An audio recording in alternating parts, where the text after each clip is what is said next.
Hello students, कैसे हैं आप सभी लोग। स्टूडेंट्स, आज हम लोग इलेक्ट्रोस्टैटिक्स में हमारा लेक्चर 10 स्टार्ट करेंगे, जिसमें हम लोग torque on an electric dipole in uniform electric field इस टॉपिक की स्टडी करेंगे। स्टूडेंट, इससे प्रीवियस लेक्चर अगर आप लोगों ने देखे हों तो उसमें हम लोगों ने एक डाइपोल, इलेक्ट्रिक डाइपोल की वजह से इलेक्ट्रिक फील्ड इंटेंसिटी का कैलकुलेशन किया था at axial point, at equatorial point and at any general point. आज हमारा टॉपिक है कि अगर हम किसी इलेक्ट्रिक डाइपोल को यूनिफॉर्म इलेक्ट्रिक फील्ड में रखेंगे तो क्या होगा, तो उस डाइपोल पे क्या इफेक्ट पड़ेगा। ठीक है, तो सबसे पहले यूनिफॉर्म इलेक्ट्रिक फील्ड का मतलब एक ऐसा इलेक्ट्रिक फील्ड जिसके हर पॉइंट पे इलेक्ट्रिक फील्ड की इंटेंसिटी सेम रहती है। ठीक है, और इसका जो रिप्रेजेंटेशन होता है यूनिफॉर्म इलेक्ट्रिक फील्ड का, वो पैरेलल फील्ड लाइंस से हम लोग दिखाते हैं। ये फील्ड लाइंस हैं। अगर फील्ड लाइंस एक दूसरे के पैरेलल हैं तो आप समझ जाइए कि हम ऐसे रीजन में हैं जहां पे इलेक्ट्रिक फील्ड की इंटेंसिटी हर पॉइंट पे इक्वल है।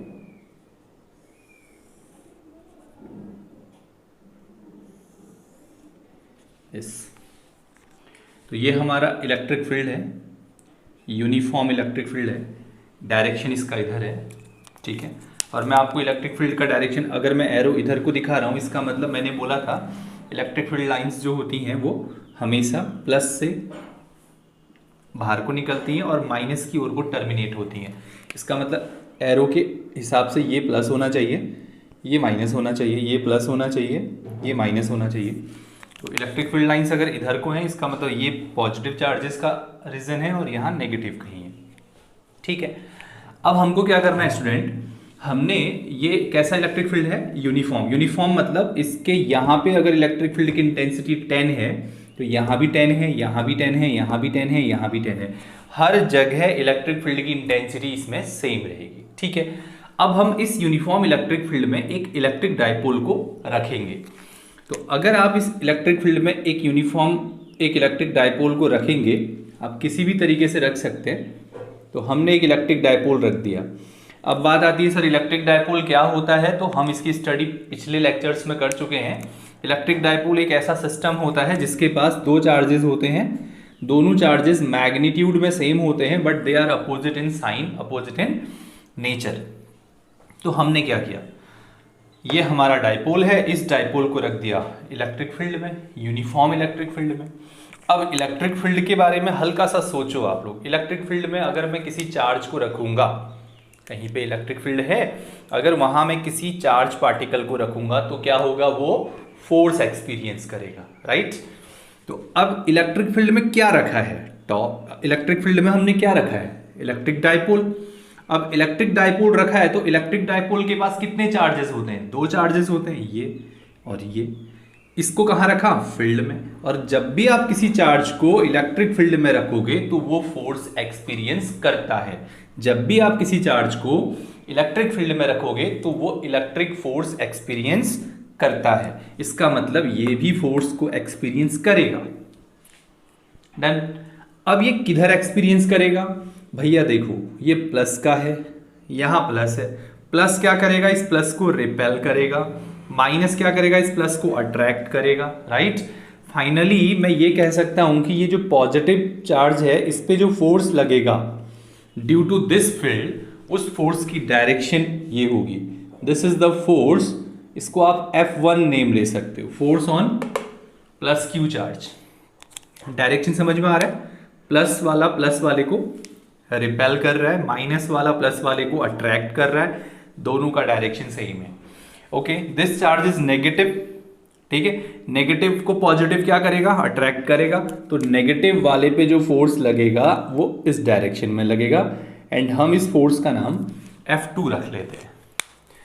तो हम लोगों ने अभी तक क्या देखा कि जैसे ही हम लोग यूनिफॉर्म इलेक्ट्रिक फील्ड में एक डाइपोल को रखते हैं, सपोज हमने इस डाइपोल को रखा है एट सम एंगल थीटा। ठीक है, थीटा किसके बीच का एंगल है, ध्यान से देखो भाई, आपको कहीं पे P बताया होगा। P का नाम क्या है भाई, इलेक्ट्रिक डाइपोल मोमेंट। तो आपको P का डायरेक्शन किधर बोला था, ये P का डायरेक्शन होता है negative to positive, this is the direction of P and this is the direction of E। तो ये जो एंगल है ना, ये P और E के बीच का एंगल है। Electric field, electric dipole moment and electric field के बीच का जो एंगल है वो थीटा है।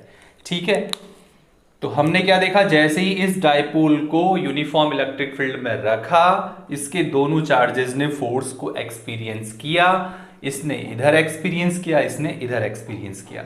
अब इस फोर्स का कैलकुलेशन करते हैं। ठीक है, तो फर्स्ट आप लोग क्या रखेंगे, आप ये लिख सकते हो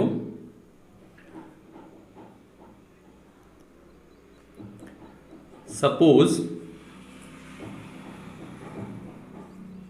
एन electric dipole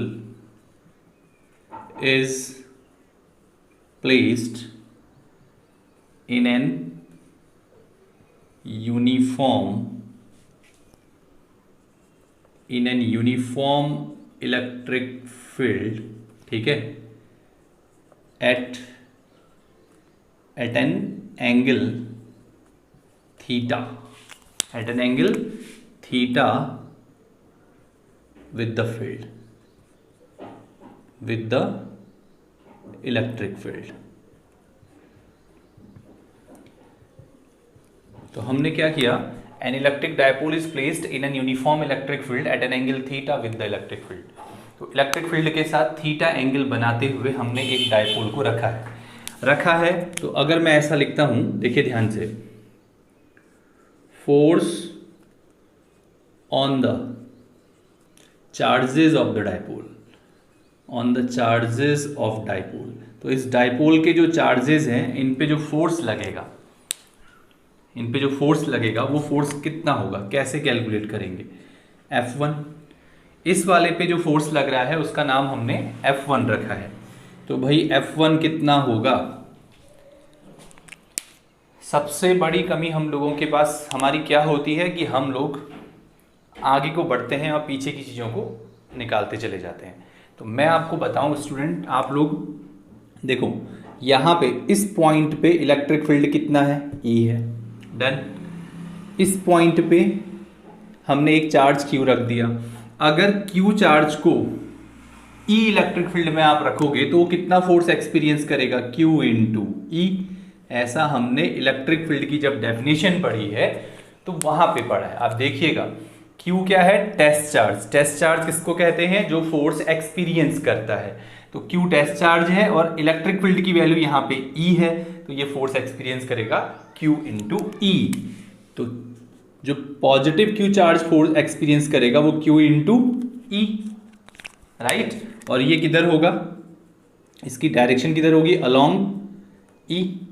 जिधर को E की डायरेक्शन है उधर को इस फोर्स की डायरेक्शन है।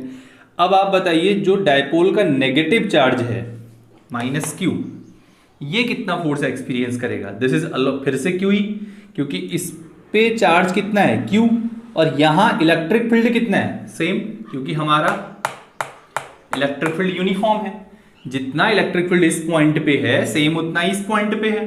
तो भाई चार्ज भी सेम है तो फोर्स भी सेम होगा। कितना होगा, Q इंटू E। बट इस फोर्स की जो डायरेक्शन है वो उस वाले फोर्स की डायरेक्शन के अपोजिट है। तो मैं आपको सीधे यहां पे लिख सकता हूं, ये किधर है, अपोजिट टू E। ओके, मतलब डायपोल पे दो फोर्सेस लग रहे हैं क्योंकि दो चार्जेस हैं। एक चार्ज पे फोर्स इधर को लगता है E की डायरेक्शन में, एक पे फोर्स E के अपोजिट लगता है। ठीक है, तो अगर मैं आपसे कहता हूं net force on the dipole, अब आप बताइए इस डायपोल पे नेट फोर्स कितना है। तो answer is F is equals to, भैया force is a vector quantity and vector quantity को प्लस करने के माइनस करने के कुछ रूल्स होते हैं। उसके अकॉर्डिंग अगर आप लोग नहीं करेंगे तो आपका आंसर गलत आएगा। तो आप लोगों ने फोर्स की डायरेक्शन देखी, एक इधर को एक इधर को, और जब भी दो फोर्सेस अपोजिट डायरेक्शन में होते हैं तो आप बड़े फोर्स से छोटे फोर्स को माइनस करते हो। तो इसमें तो दोनों इक्वल हैं, आप किसी से भी किसी को माइनस कर सकते हो। तो नेट फोर्स कितना होगा, F1 माइनस F2। तो किसी को ये प्रॉब्लम तो नहीं है ना, माइनस क्यों कर रहे हैं, क्योंकि फोर्सेज आर अपोजिट। ओके, तो F is equals to what is F1? F1 is Q into E minus F2 is Q into E, net force is 0। इसका मतलब है कि इस इलेक्ट्रिक डाइपोल पे कोई फोर्स ही नहीं लग रहा है। जब हम इस इलेक्ट्रिक डाइपोल को यूनिफॉर्म इलेक्ट्रिक फील्ड में रखते हैं तो इस पे नेट फोर्स 0 होता है। और अगर किसी भी चीज पे नेट फोर्स 0 होता है तो इसका मतलब है कि वो ये डाइपोल ना तो आगे जा रहा है, ना पीछे जा रहा है, ना ऊपर जा रहा है, नो लीनियर मोशन। ये कोई भी लीनियर मोशन नहीं कर रहा है। मैं ऐसा नहीं कहूंगा कि ये मोशन ही नहीं कर रहा है, क्योंकि मुझे कुछ और चेक करना पड़ेगा तभी मैं ये बात बोल सकता हूं। लेकिन फोर्स 0 आ रहा है तो मैं इतना कह सकता हूं कि ये लीनियर मोशन नहीं करेगा ये डाइपोल। ठीक है, जैसे इस रूम में फैन चल रहा है तो फैन भी तो आगे पीछे कहीं नहीं जा रहा, बट रनिंग तो चल तो रहा है ना, मोशन तो है, लीनियर मोशन नहीं है, रोटेशनल। आपने पिछले साल पढ़े होंगे मोशंस के टाइप। तो यहां पे हम ऐसा लिख सकते हैं, that is no linear motion. इस बात से आप समझ जाइए कि जब भी हम किसी डाइपोल को इलेक्ट्रिक फील्ड में, यूनिफॉर्म इलेक्ट्रिक फील्ड में रखते हैं तो वो लीनियर मोशन नहीं करता है। हो गया, यहां पे छोड़ा तो ना आगे जाएगा, ना पीछे जाएगा, ना ऊपर जाएगा, ना नीचे जाएगा। तो यहां तक हम इतना समझ में आ गए। अब हमको ये देखना है कि ये आगे पीछे तो नहीं जा रहा, अब देखना है कि ये कहीं पंखे की तरह घूम तो नहीं रहा है। अब उसके लिए हम क्या चेक करेंगे कि कहीं अगर इस पे टॉर्क 0 होगा, अगर इस डाइपोल पे टॉर्क भी 0 होगा, जैसे फोर्स 0 हो गया, तो भैया ये ना तो रोटेशनल मोशन कर रहा है ना लीनियर मोशन कर रहा है। ठीक है, तो लीनियर मोशन का तो कंप्लीट चेक हो गया कि लीनियर मोशन तो कर ही नहीं रहे। अब रोटेशनल को चेक करते हैं, उसके लिए हमको टॉर्क की कंडीशंस पता होनी चाहिए। आप इसको नोट कर सकते हैं।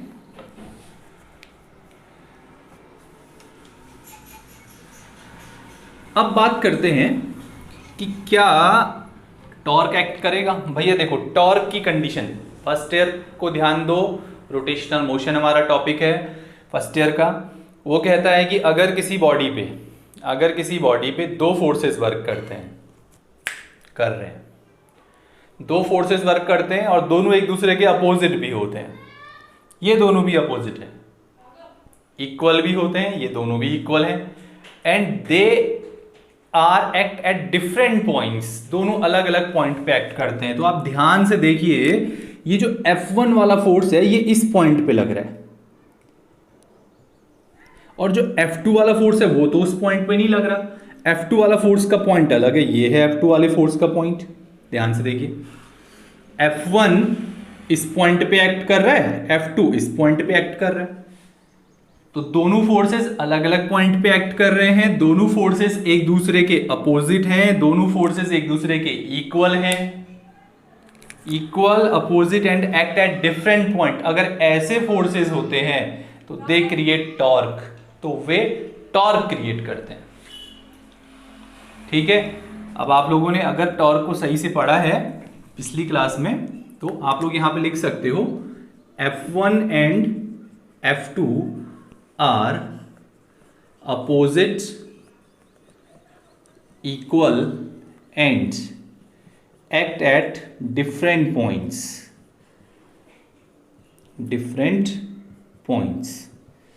तो मैंने F1 F2 इक्वल हैं, अपोजिट भी हैं, but they act at different points. ठीक है, that is they produce a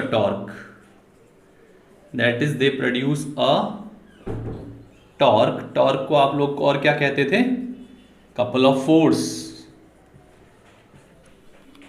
they produce a torque on the dipole. इसका मतलब ये डाइपोल पे एक टॉर्क प्रोड्यूस करते हैं। फोर्स तो डाइपोल पे 0 था, इस पे फोर्स 0 होने का मतलब क्या है? मतलब है कि ये आगे नहीं जा सकता, पीछे नहीं जा सकता, ऊपर नहीं जा सकता, नीचे नहीं जा सकता। ठीक है, बट टॉर्क 0 नहीं है। ये दोनों फोर्स मिलके टॉर्क प्रोड्यूस कर रहे हैं। अगर टॉर्क प्रोड्यूस हो रहा है, इसका मतलब है कि ये लीनियर मोशन तो नहीं कर रहा है, बट इट कैन रोटेट, ये घूम सकता है, घूम रहा है, क्योंकि इस पे टॉर्क लग रहा है।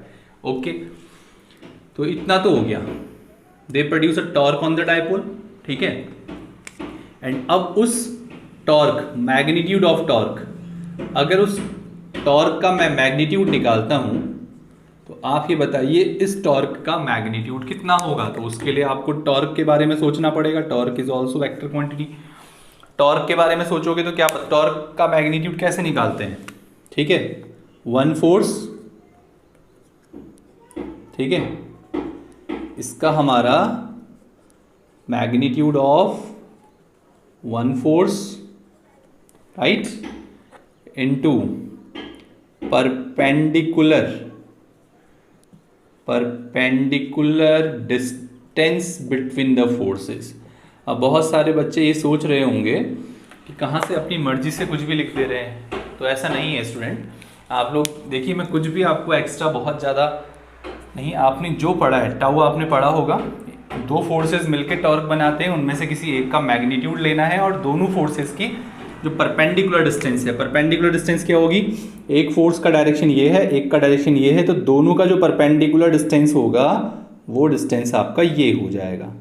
दिस इज द अगर मैं इसको ए, इसको बी और इसको सी नेम देता हूं तो बी सी जो है वो परपेंडिकुलर डिस्टेंस हो जाएगा, ठीक है। तो हम लोग यहाँ पे क्या कह सकते हैं, tau is equal to magnitude of one force, दोनों का निकाल चुके हैं ना, Q इंटू ई आया है, तो Q into E into perpendicular distance, दोनों फोर्स किसकी perpendicular distance, perpendicular distance between the forces, एक फोर्स ये, एक फोर्स ये, इसकी परपेंडिकुलर डिस्टेंस, तो we can write it BC। और अगर मैं आपसे कहता हूं ये थीटा एंगल है, ये भी थीटा ही एंगल होगा, राइट, करस्पॉन्डिंग है। तो थीटा में अगर मैं आपसे कहता हूं कि मुझे साइन थीटा बताइए कितना होगा, साइन थीटा क्या होता है, परपेंडिकुलर अपॉन हेपोटेनियस। परपेंडिकुलर क्या है भाई, BC, देखिए ना, साइन थीटा, थीटा के सामने होता है परपेंडिकुलर। हेपोटेनियस क्या है, ये परपेंडिकुलर है, और हेपोटेनियस हमारे पास ये टोटल डिस्टेंस 2L होती है। अगर आपने पिछले टॉपिक्स खुद से पढ़े हों या वीडियो से पढ़े हों, कैसे भी पढ़े हों, तो आपको पता होगा। तो यहां से मैं BC का कैलकुलेशन कर सकता हूं, और अगर मैं BC का कैलकुलेशन यहां से करता हूं तो BC equals to 2L sine theta, 2L sine theta, 2L sine theta, this, right.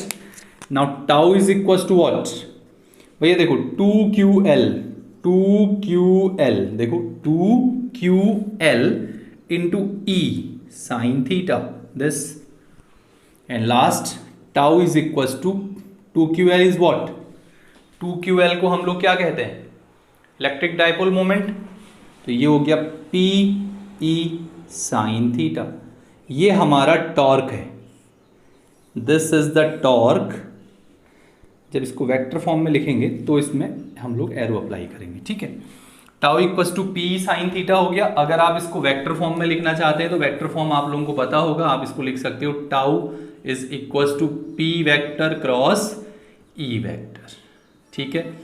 तो आप लोगों को क्या बात समझ में आ रही है, आप लोगों को बात ये समझ में आ रही है कि अगर हम किसी डाइपोल को यूनिफॉर्म वर्ड ध्यान में रखना है, नॉन यूनिफॉर्म में ऐसा नहीं होगा, हम आगे बात करेंगे। तो अभी हमको ध्यान में क्या रखना है कि अगर हम किसी डाइपोल को यूनिफॉर्म इलेक्ट्रिक फील्ड में लाके रख देते हैं, किसी डाइपोल को यूनिफॉर्म इलेक्ट्रिक फील्ड में लाके रख देते हैं, तो उस डाइपोल पे नेट फोर्स 0 होता है। इसका मतलब वो लीनियर मोशन नहीं कर सकता, बट उस पर टॉर्क एक्ट करता है, P साइन थीटा, और टॉर्क लगता है, तो इसका मतलब है कि जब मैं इसको ऐसे रखूंगा, ये ऐसे करके रोटेट करना स्टार्ट हो जाएगा। ये आगे पीछे नहीं जाएगा, लीनियर मोशन नहीं करेगा, बट ये रोटेट करेगा, ठीक है, बिकॉज इस पर टॉर्क एक्ट कर रहा है।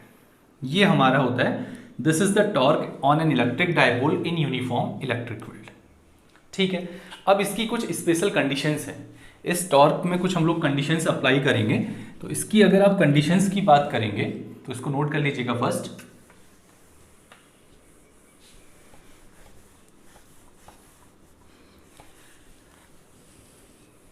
देखिए,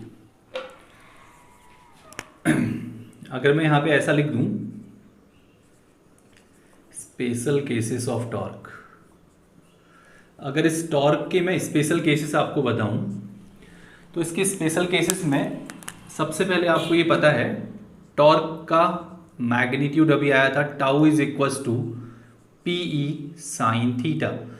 अब इसमें थीटा एंगल किसके बीच का है? मैंने भी बोला theta is the angle between E and P. P का डायरेक्शन किधर होता है? नेगेटिव चार्ज से पॉजिटिव चार्ज। ये पी है, ये ई है, और थीटा जो है पी और ई के बीच का एंगल है। अगर मैं इसका फर्स्ट केस ये लेके चलता हूं, if theta is equal to 0, okay.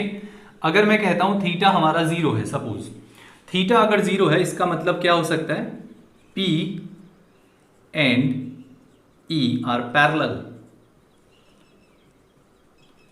ये एक दूसरे के पैरेलल है। पैरेलल का मतलब है, ये आप लिख सकते हो P and E are same direction. P and E are in same direction. अगर P और E सेम डायरेक्शन में है, P भी इधर को, E भी इधर को, तो उस कंडीशन में टाउ कितना हो जाएगा? टाउ हो जाएगा PE साइन 0, और आप सबको पता है साइन 0 कितना होता है? 0। Tau is 0। लो भाई, मतलब कि जब ये ऐसे रखा है, जब ये ऐसे ना रख के ऐसे रखा है, तो हमारा टाउ जो इस पे टॉर्क एक्ट कर रहा है उसका वैल्यू 0 है। क्या बात समझते हैं इससे? इसका मतलब भैया फोर्स तो पहले ही 0 था, नो लीनियर मोशन, टॉर्क भी 0 हो गया, नो ट्रांसलेशनल मोशन। अब लीनियर मोशन भी नहीं होगा, ट्रांसलेशनल मोशन भी नहीं होगा, तो ऐसी सिचुएशन में हम लोग लिखते हैं कि हमारा जो डायपोल है वो इक्विलिब्रियम कंडीशन में है। कौन सी कंडीशन में है? इक्विलिब्रियम। ठीक है, तो ध्यान में रख लो, अगर थीटा 0 है तो डायपोल हमारा किस कंडीशन में रहेगा? इक्विलिब्रियम में। इसके अगर मैं आपके साथ साथ इसके छोटे छोटे इमेजेस बनाऊं, देखिए अभी हमारा ये फील्ड था, ठीक है, और डायपोल भी ये हमारा पॉजिटिव क्यू, ये हमारा नेगेटिव क्यू, और पी का डायरेक्शन ये होता है और ई का डायरेक्शन ये है। तो ये वाली सिचुएशन में हमारा डायपोल कैसा रहेगा? इक्विलिब्रियम में। ओके, अगर मैं इसी में केस सेकंड लेके चलता हूं, तो केस सेकंड हमारा क्या कहता है? अगर मैं ऐसा बोलता हूं if theta is equal to 90 degree, 90 का मतलब थीटा भैया किसके बीच का एंगल है? पी और ई के। थीटा 90, अब 90 करो, ये हमारा ई का डायरेक्शन है, दिस इज इलेक्ट्रिक फील्ड, और अब हमारा जो पी है वो ये है, this is plus Q minus Q. P किधर हो गया? पी ऊपर को, पी हमारा -2 प्लस होता है, और इसके बीच का एंगल कितना हो गया? 90 डिग्री। अगर 90 डिग्री का एंगल है थीटा, तो भैया टॉर्क कितना होगा? टाउ। थीटा 90 पुट कीजिए, इसका मतलब क्या होता है? P is perpendicular to E। Okay, theta 90 sine 91, torque is PE, this is the torque. इसका मतलब जब ऐसे रखोगे तो टॉर्क एक्ट कर रहा है। यहाँ पे क्या कौन सी कंडीशन आ गई थी? इक्विलिब्रियम। इक्विलिब्रियम की कंडीशन कब आती है? जब फोर्स भी 0 हो जाए, टॉर्क भी 0 हो जाए। यहाँ पे फोर्स तो 0 हर बार है, बट यहाँ पे टॉर्क 0 नहीं है, तो इसको हम लोग क्या बोलेंगे? Not equilibrium. तो ये इक्विलिब्रियम में नहीं है, ठीक है। इसी का अगर मैं केस थर्ड बोलता हूँ, केस थर्ड में हम लोग लेंगे if theta is equal to 180 degree. तो 180 डिग्री का मीनिंग आप समझते हैं, 180 डिग्री का मतलब ई हमारा इस डायरेक्शन में है, बट हमारा डायपोल का प्लस क्यू इस तरफ है और माइनस क्यू इस तरफ है, तो पी का डायरेक्शन इधर है, अपोजिट टू ई। ब्रैकेट में लिख सकते हो P and E R opposite. तो पी और ई जो है एक दूसरे के अपोजिट है। अगर P और E एक दूसरे के अपोजिट हैं, थीटा 180 है और साइन 180 भी 0 होता है, तो tau is again 0। Tau is again 0। अब टाउ 0 होगा, फोर्स तो 0 है, अब टाउ फिर से 0 है, तो ये वाली सिचुएशन भी क्या आ गई हमारी? इसको भी हम क्या बोलेंगे? इक्विलिब्रियम बोलेंगे। समझ रहे मेरी बात को? तो इक्विलिब्रियम की कंडीशन हमारे पास 2 बार आ गई। एक तो जब P और E सेम डायरेक्शन में है, और एक अगर P और E अपोजिट डायरेक्शन में है, तो भी हमारा डायपोल इक्विलिब्रियम में रहेगा। लेकिन इन दोनों इक्विलिब्रियम में भी कुछ डिफरेंस है। इन दोनों में, ये वाले इक्विलिब्रियम में और ये वाले इक्विलिब्रियम में डिफरेंस क्या है, आप ध्यान से सुनिएगा।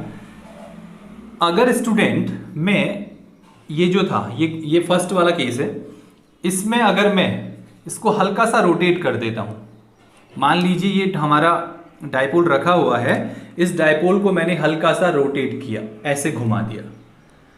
अब ध्यान से देखिएगा, ये प्लस क्यू है और ये माइनस क्यू है। अब जब मैंने इसको रोटेट किया तो अभी क्या होगा, सोचने वाली बात है। अभी इस पे फोर्स लगना स्टार्ट हो जाएगा। किधर को लगता है इस पे फोर्स, ई की डायरेक्शन में, अभी मैंने बताया था। और इस पे किधर लगता है, इधर। अब आप बताइए, जैसे ही मैं इसको रोटेट करता हूं, एक फोर्स इधर एक फोर्स इधर, तो ये फोर्स क्या करेगा, ये फोर्स इसको ऐसे घुमाएगा। ये वाला फोर्स इधर लग रहा है, ठीक है, मैंने ऐसे से ऐसे किया, एक फोर्स इधर लग रहा है, एक इधर लग रहा है, ये वापस वहीं आना चाह रहा है। बहुत बारीकी से देखो, मैं यहां से इसको ऐसे पहुंचाया, मैंने इसको यहां से ये रोटेट किया, बट इस पे ये फोर्स लगता है, इस पे ये फोर्स लगता है, और ये वापस वैसे ही आना चाहता है जैसे था। अब आप बता दीजिए कि अगर यहां पे एक बंदा इधर धक्का देगा, ये मार्कर है, एक इसको इधर धक्का देगा और एक इधर धक्का देगा, तो मार्कर ऐसे घूम के आएगा, है ना।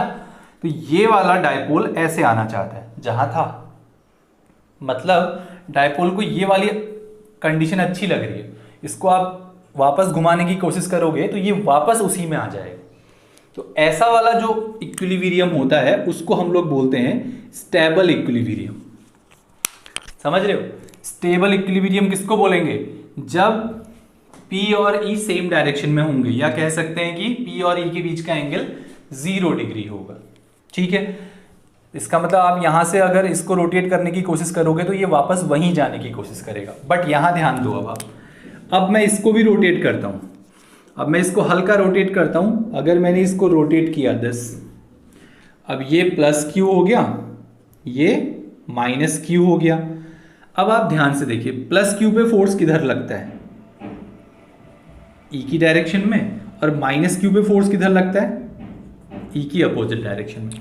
अब आप देखो, मैंने इसको इधर को घुमाया तो क्या ये वापस आएगा, क्योंकि लग तो नहीं रहा है, क्योंकि इस पे फोर्स इधर को लग रहा है, इस पे इधर को, तो ये वहीं को जा रहा है।